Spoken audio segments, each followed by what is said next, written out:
What kind of life have you seen in Christians?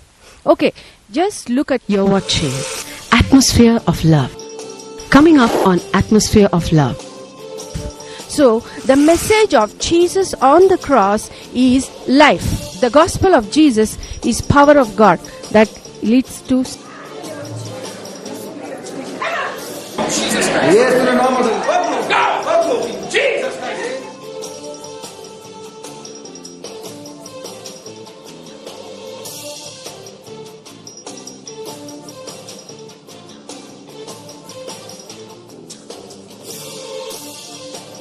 You have to know how to walk in that inheritance.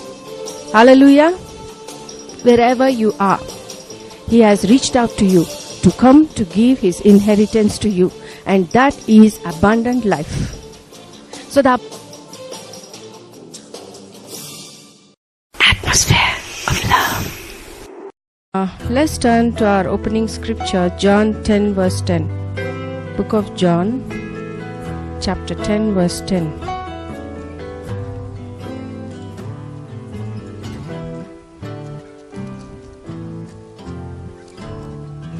Are we there? Hello? Are you hearing? Yes. Yeah. Are you at John 10 verse 10?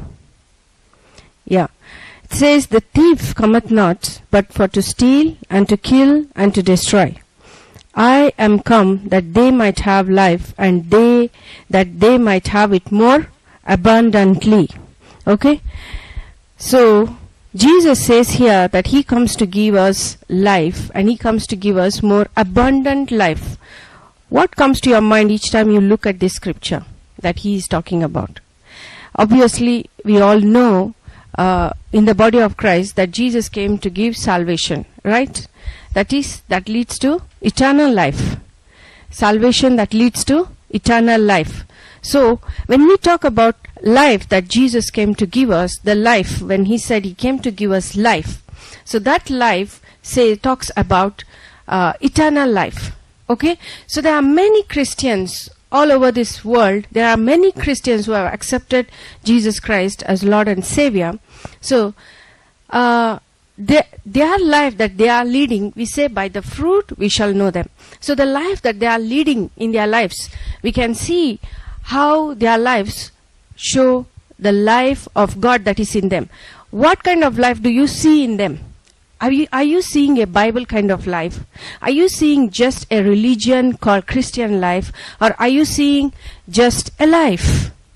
Like a traditional life, or a life that is limited to a nation, or their culture, or the way the men around them, their community, their families have brought some characteristic together. Is it that life that they are living? What kind of life have you seen in Christians? Okay, just look at yourself. What kind of life are you living now that you are saved or born again, or you have Jesus in your life? You may be of any denomination. What life are you living? Just think about it. I just want to put a little light over here about a life that God has given to us, because I'm going to teach on a topic called operating from the spiritual. Operating from the spiritual. It looks too spiritual. It may sound too spiritual for you. If it sounds too spiritual, you are abnormal. Hallelujah. Yeah, that's how many people have been deceived, thinking spiritual means it's all mind thing. It's really mind thing. It's all some kind of belief, some kind of religion. I just want to live a normal life. That's what they think. So Christians, if you are a Christian, whoever you are, wherever you are hearing, I'm speaking all over the world to the body of Christ. Wherever you are, look at yourself. What kind of life are you living? I know, number one, if you are a Christian, you have Jesus in you from any denomination. If you believe in Jesus Christ, you have life, and that is eternal life. And Jesus came to give life and eternal life by shedding of His blood. He saved the whole world, the whole human race. And anyone who acknowledged that blood and believed in it got eternal life. Okay? That's not where it ends all. So some people who want to go, I remember in one of the messages I had taught on different categories of Christians. Okay? So some people go further to know little more interest about Jesus. I also told that, and that interest mostly comes to old people, because it's time to go close to God. Supposed to be very young when you want to go close to God. So old people, because to them, they are close to go to God. So they start searching, they start going to church regularly, and they want to hear God's word. Okay? They don't know about the life at all. So they don't know that there must be a change in life, that the life of God must be affected in you. Okay, fine. Before we go in there, now, did you understand very clearly that we have a life from Jesus Christ, who gave us through salvation, that's eternal life? Is that settled? I believe there are some Christians in some beliefs that you don't even know what eternal life is. And that's a very dangerous thing for you, to believe Jesus and not know what eternal life is. Eternal life is a life that God gave, a life like God, that you will live forever. I'm not talking about flesh. Then you will ask question, then why do people die? Then why do we die in the flesh on earth? We are not talking about that. We are talking about spiritual death. There's no spiritual death. You have life eternal. You live like God. You live with God forever. That's eternal life. So that's the life that Bible talks here, that Jesus came to give life, and that many of the Christians have it very well. But what is the perfect will of the Father? What is the perfect will of the Father? Is not just to have a life, eternal life. Okay? But eternal life has a characteristic that it is in abundance if you want to live that life. So, the message of Jesus on the cross is life. Got it? The gospel of Jesus is power of God that leads to salvation. Right? The Bible says the gospel is the power of God that leads to saving of your souls, that leads to eternal life. Okay? But then, okay, fine. Jesus came, the kingdom of heaven is at hand. Those who believe in him, and who died on the cross, he shed his blood for you. That's Father's love for you. Do you believe? You accept? Yes. Okay. Then they say the prayer of salvation, receive him with all your heart, and he becomes Lord over your life. And that's it. Then what about this Bible? That the whole truth is there. There's so many things are there. What about this Bible? Why so many things? Why so many things? Why did the Father give us all these things? It was enough for him to give Jesus on the cross. Right? Because many Christians are living like that today. That's enough for them. They got a better religion, according to them, a good religion. Right? So, then what is all this about? Why this kind of a big book that just has few chapters and can never finish it? Never-ending book. Hallelujah. And why this kind of a big book? Huh? Why? They just want to keep it on the shelf, showcase, to showcase it, or to idol worship it, make it an idol and worship it. You know? So, all this is so much in abundance, the life that is here. This is another life called abundant life. John 10 verse 10. There is a life on the cross that you received by hearing the gospel of Jesus Christ. Gospel of Jesus Christ is good news of Jesus Christ. What is the good news? Kingdom of God is here. Anyone who believes in him and that he is the Savior, who shed his blood, who believes in the Father's love for them, who receives him, is saved. Okay? And what is this all about? All these details and instructions for us to live a certain way. This is abundant life. So Jesus did not only come to save you, he came to give you a life. And this life that is written here is God's very kind of life. Giving birth to your child doesn't end. Raising your child in a way, right? And giving the good things to your child and giving inheritance to your child so that he will live well is a perfect father, a perfect parent. Am I right? So, giving birth, Father did not just give birth to you through Jesus and just leave you like that, orphans, right? And that's not the life. So, any Christian who is hearing me, that is not all about your life, that just to be called as a Christian. A Christian has a life to live beyond that. After that, you have a life. There are certain things that God wants and the way He wants you to live, because He is the Father. And what He gave to you, this abundant life first, is an inheritance to you. That's the inheritance. You have to know how to walk in that inheritance. Hallelujah. Wherever you are, He has reached out to you to come to give His inheritance to you. And that is abundant life. So the abundant life is to live in this world where we are, in the midst of darkness, in the midst of challenges, for your light to shine out. That is abundant life. Got it? And the life to come, eternal. That's life that God gave us. So abundant life is God kind of life. Right here we live like God. Right here we can live like Him. We operate like Him because we are His children. We are created in His image and likeness. Got it? Not just a physical image and a likeness. It is a life that is in the same image and likeness. Okay? It is the life. So that's the abundant life. Did you understand clearly what abundant life is? That's the abundant life. So this abundant life is indeed abundant life. It is so much. That's why we prayed before we started that your heart should be open, your spirit should be open, your ear should be open, your eyes should be open to see, to hear, to understand what this life is all about. And from this life, number one, you can touch this God kind of life. This life can affect your life, or you can touch this life. The life can become real to you only when you can operate from your spirit. Jesus said, if you want to worship my Father, worship in spirit and in truth. Okay? So it is only in the spirit you can contact God. It is only through the spirit and truth you can contact this God kind of life. Hello? Did you understand? By the spirit. Not just because your pastor taught something, or because a sermon taught something, or because some book taught something, you will just follow it and just live like that. No. Here we are in a mature place of the body of Christ, where body of Christ church is becoming mature. You cannot live in a childish manner of God kind of life. You have to wake up to a mature God kind of life. What I'm about to teach you is a key and access for the whole spiritual place of God. That's your Father's house. You know, the Bible says, Jesus said that He goes to the Father to prepare a place for you. Right? What comes to your heart? What do you understand by that? What is that place in the Father's house? Is it a big mansion? You say, even if I cannot build a house here, it's okay.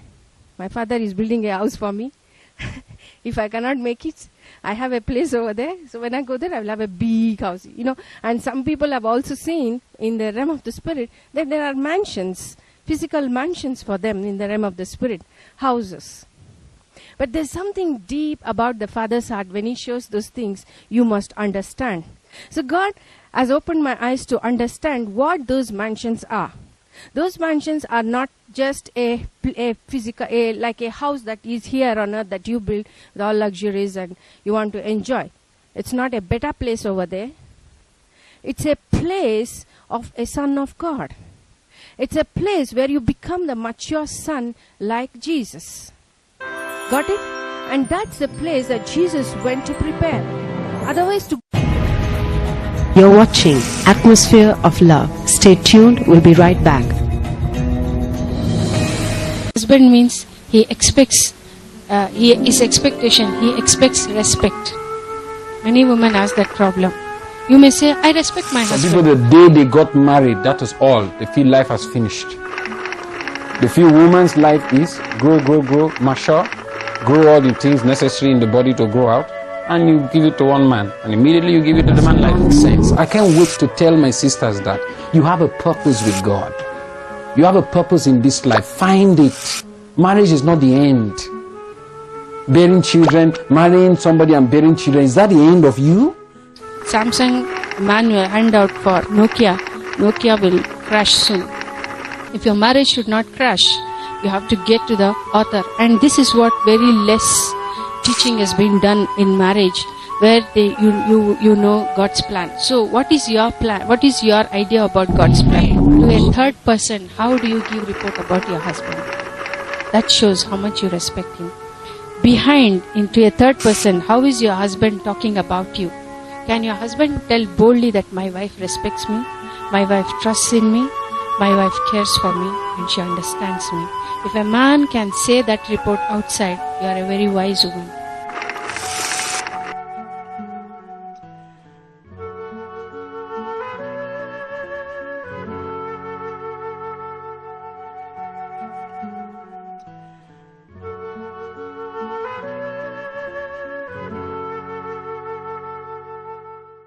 Atmosphere of love. So God has opened my eyes to understand what those mansions are. Those mansions are not just a physical, like a house that is here on earth that you build with all luxuries and you want to enjoy. It's not a better place over there. It's a place of a son of God. It's a place where you become the mature son like Jesus. Got it? And that's the place that Jesus went to prepare. Otherwise, to go and build, is it hard for God to build the whole world again? He built the whole world in 6 days. Is it hard for him to rebuild it again? No. In heaven is more easy. No darkness, no obstacle, nothing. It's his own territory. Is it hard for him? No. Then what is the place? It's a spiritual place. And spiritual place has to do with your agreement. It's your will. When you sign in your will and agree to live a certain way according to what the Bible, the Word of God says, when your eyes is open, once your will is unlocked, as your eyes can see the heart of the Father, that is the will of God for your life, for my life individually, when I can see and understand, my place is getting ready. Every block is laid, every foundation is built, and my place gets prepared in my Father's house. Father's house is a realm. It's a Father's place. It is not a mere house. It is a place. They say place of his heart. A place in his heart is a place of understanding where you come, where you understand the Father's heart. Where you have oneness with him by understanding him.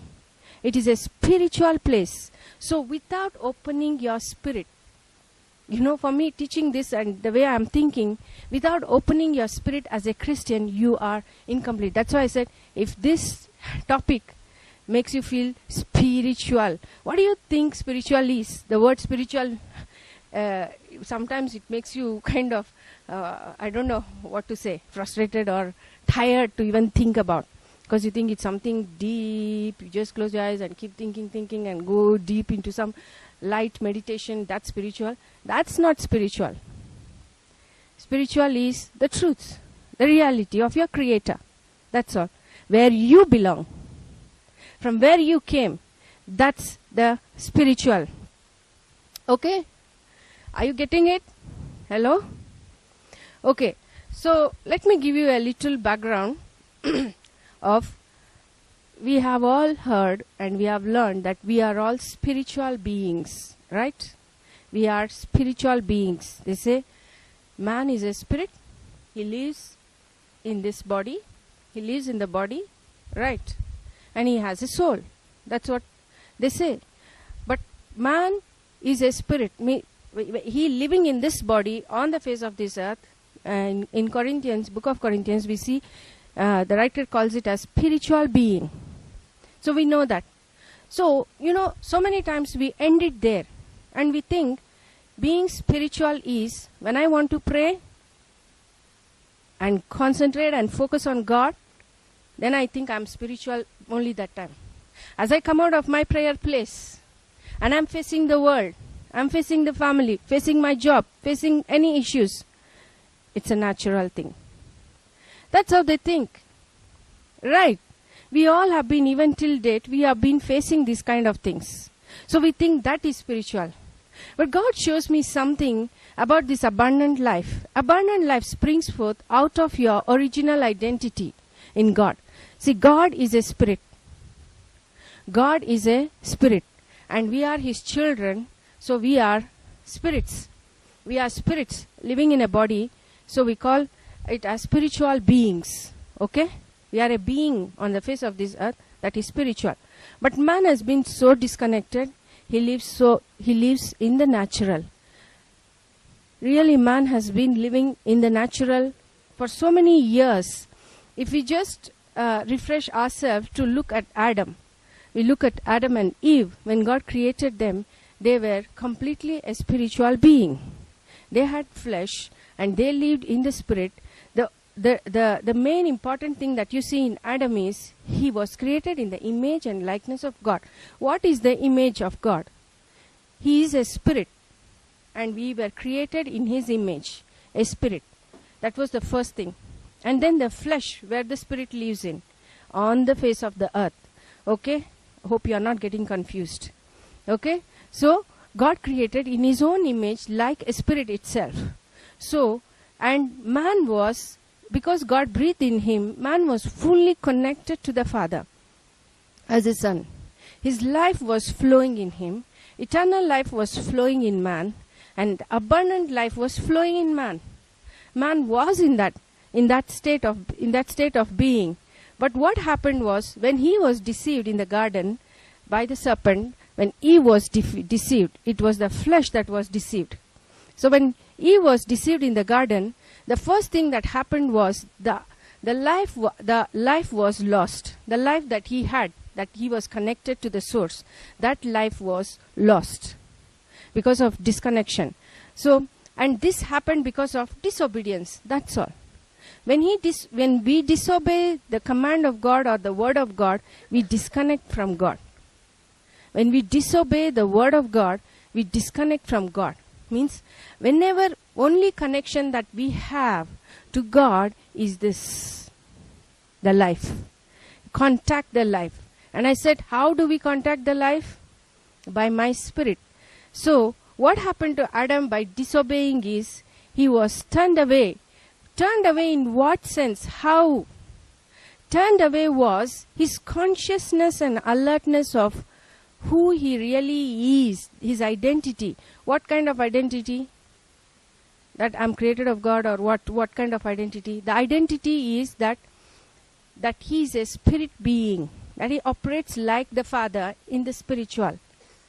That he is a spirit being and he operates like the Father in the spiritual. All his spiritual senses, to see, to hear, to perceive, to understand in the spirit, all his spiritual senses were kind of engrossed by darkness. So, he was first disconnected spiritually, and that was the very image of God in us. So, when we as Christians don't wake up to the spiritual, of our spiritual senses, and don't connect to God in spirit and in truth, you are still disconnected with God.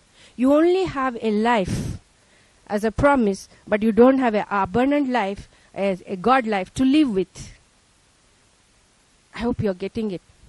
Okay? You only have a life that you like a promise, but you don't have a life where you live with it, the abundant life. You understand?